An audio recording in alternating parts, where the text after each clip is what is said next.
СМИ телепрограмма «Точка взаимодействия» вместе с музеем города Якутска восстанавливает историческую память заброшенного кладбища в местности Хаты-Нурях, столицы Якутии, для создания сквера памяти поколений. Мы обратились к якутянам с просьбой рассказать о людях, которые похоронены на этом кладбище.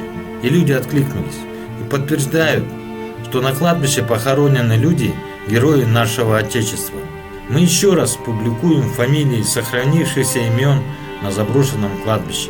Большинство мужских фамилий присутствуют в списках мемориала солдат Туймады в столице Якутии.